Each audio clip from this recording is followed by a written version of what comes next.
Gneisenau, one of two battleships in the Scharnhorst class of battleships built for the Kriegsmarine in the interwar period. And at the outbreak of the Second World War, they were the cornerstone of the German surface fleet.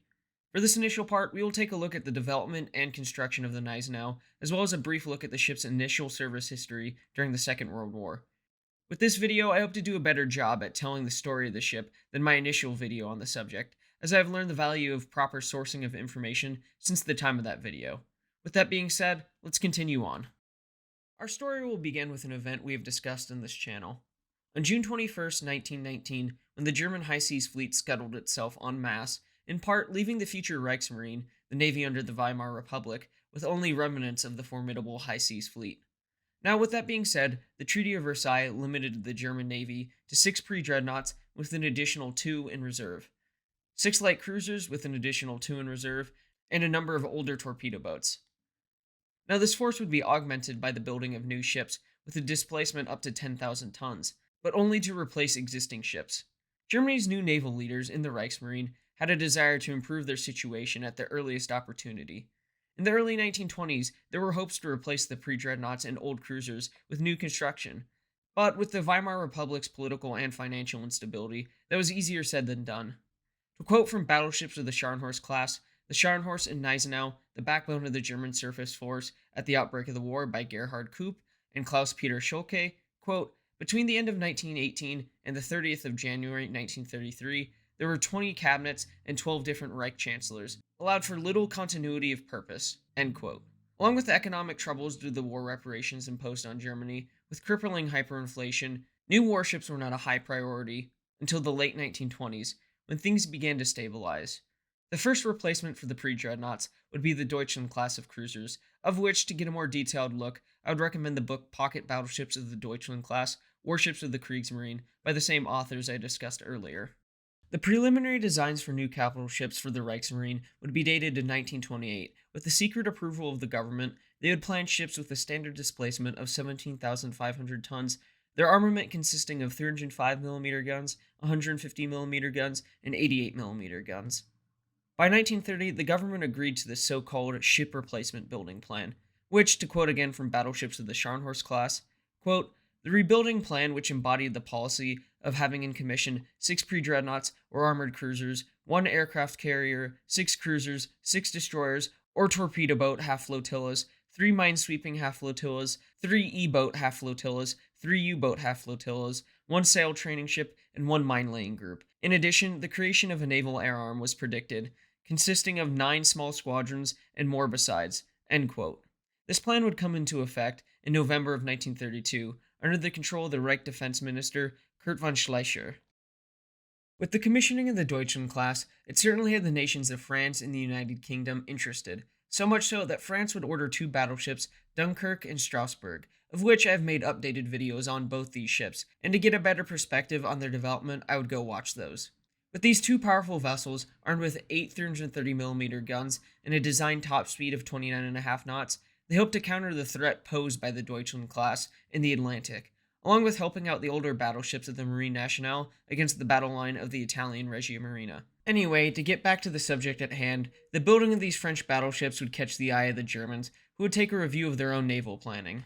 With the rise of the National Socialist Party in Germany and Adolf Hitler taking the reins of government in 1933, he would embark on an ambitious rearmament program, of which it is probable that these plans came about in April of 1934 with the Deutschland's Norwegian cruise, along with Chief of the Naval Staff, Admiral Erich Raeder, and other parts of the German military, of which the building contracts for 2 armored ships D and E had been placed. These would be the vessels that would respond to the Dunkirk and Strasbourg. These ships displacing some 20,000 tons with an improved armor protection scheme of an armored belt of around 220mm, a citadel of 50mm, an armored deck of 80mm, and a conning tower of 300mm. The main armament would consist of 283mm guns. Some thought was given to putting them in quadruple turrets, like the French battleships. However, this would require a completely new design. They would also carry 150mm, 105mm, 37 and 20mm guns, along with torpedo tubes. Further consideration would be given to matching or even exceeding the main armament of the French battleships, with 330mm, 350mm, or 380mm guns being considered. But this too would require a rework of the design. Another issue for these plans would have been the fact that Hitler would not have approved them, since he had been making overtures to the United Kingdom, hoping to reconcile with the world's leading naval power at the time. And any armament with guns in excess of the planned 283mm design would have jeopardized the negotiations for the eventual Anglo-German naval agreement. But the keels for these two vessels would be scrapped on the stocks in the summer of 1934, with the German naval architects beginning work on new plans based off the principles of the former design. The following year would see the keels laid down for the battleships D and E, which would be named Scharnhorst and Gneisenau. The size of these two vessels would now officially be 26,000 tons, but in reality, that would not be the case. The main battery would increase as well from 6 283mm guns to 9 in 3 triple turrets. Along with that, thicker armor that would offer resistance to 330mm shells, and an emphasis was put on protection against bombs and torpedoes. Along with that, there would be difficulties in choosing the main plant, with some wanting to use diesel plants and others wanting to use steam turbines, both having their pros and cons, of which, to quote from battleships of the Scharnhorst class, quote, "All types of marine engines have their pros and cons. The diesel motor is instantly ready to provide drive, that is, it can be put at once to maximum output from zero. All that is required is the push of a button. With steam drive, much more time is required. A steam plant has to work up to maximum output before the boilers can supply the steam requirement, from cold that is. When all boilers are shut down and no turbines are preheated, the process takes about 2 hours." End quote. Going on to describe how diesel is more economical with fuel, while the steam plant is more advantageous in taking up floor space. Now, by no means am I qualified to discuss an exhaustive list of various advantages and disadvantages of the differing drives, but the important thing is the steam drive was chosen.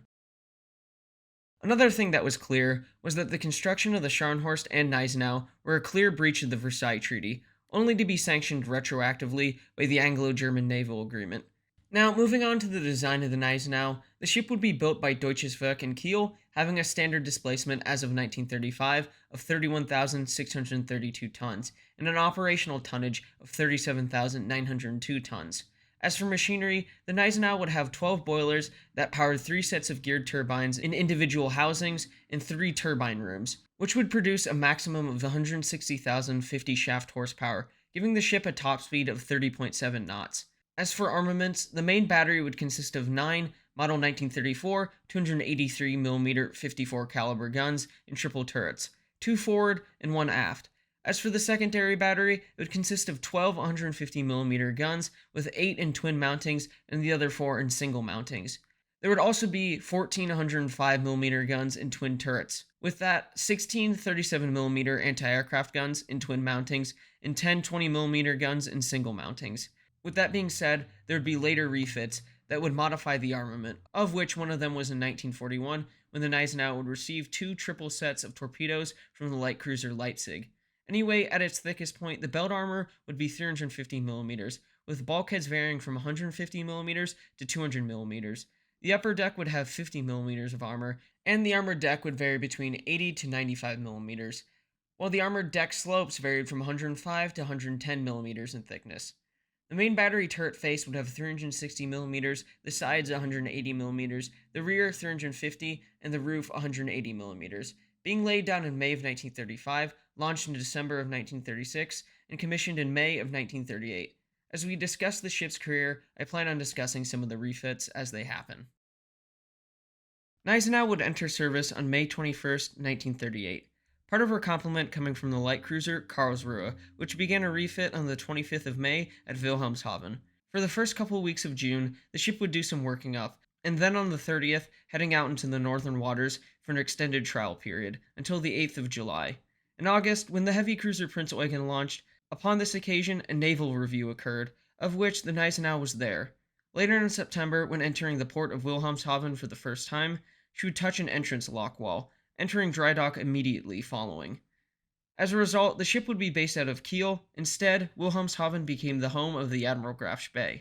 As for 1939, the Gneisenau's trials would reveal the ship had a tendency to plunge forward in the water, with water coming over the bow and penetrating below decks, causing some technical malfunctions and breakdowns in the 2 forward turrets, especially with A turret, through flooding among other issues. The ship would return to the builders in January of 1939, being fit with a new bow, being lengthened overall, and the straight stem was replaced by the Atlantic bow with a curved prow. The two remaining forward anchors were repositioned. Moving on swiftly to June, where between the 12th and the 26th of July, the ship would exercise along with other elements of the Kriegsmarine in the Atlantic, doing gunnery practice and maneuvers, through which it was observed that the bow was continuing to have issues in heavy seas, and ultimately, the issue was never resolved. When the Second World War broke out, the ship's crew was augmented by so-called war supplements, who were naval reservists and personnel from other units, bringing the ship's complement up to full war muster. The first possible sign of danger for Gneisenau and her sister ship Scharnhorst would come on September the 4th from a British air raid attack against the Kriegsmarine units anchored at Wilhelmshaven. However, both ships were anchored elsewhere in Brunsbüttel. Sorry, German viewers, I'm trying my best here. At least I think I'm pronouncing Gneisenau better. On the 8th of September, the Gneisenau would pass through the Kiel Canal and carried out exercises in the Baltic for a time. The following month, between the 7th and the 9th, the Gneisenau and the Scharnhorst would head north, along with the light cruiser Köln and destroyer escorts, and sortied into the North Sea without achieving anything, with the heavy units returning to Wilhelmshaven roads. On the 21st of November, the Gneisenau would head north, with her sister ship the Scharnhorst, being escorted by destroyers, and the light cruiser Leipzig and Köln would join them later. This foray into the area between the Faroe Islands and Iceland was a feint towards the Atlantic, to hopefully relieve pressure on the Admiral Graf Bay in the South Atlantic. Due to heavy seas, the Gneisenau's A turret would be put out of action. On the 23rd, however, the two battleships would engage and sink the armed merchant cruiser Rawalpindi, who was guarding the Iceland-Faroe Passage. Following this engagement, the two German battleships would head for the Arctic to await bad weather, eventually returning to Germany on the 27th of November, anchoring off Wilhelmshaven. With both ships sustaining sea damage, they would go for repairs, and that would end their service in 1939. In January of 1940, the Gneisenau would receive minor modifications and would exercise in Kiel Bay with Scharnhorst, then heading into the Baltic for more exercises. With the severe winter curtailing any further activities for the ships, eventually freezing the ship in thick ice in Kiel Forde, with normal supplies and other materials being carried over the ice, eventually being freed by icebreakers, enabling the ships to reach Kiel. Then early in February, they would head to the Jade at Wilhelmshaven, being dry docked there for 5 days to repair the damage sustained in the ice, along with the main gun turrets receiving a coat of yellow paint to their roofs. On the 17th, the Gneisenau, in company with Scharnhorst, the heavy cruiser Admiral Hipper, and destroyers as escorts, would go to the Jade estuary and drop anchor. The next day, heading to the Shetlands, and not achieving anything noteworthy in the process.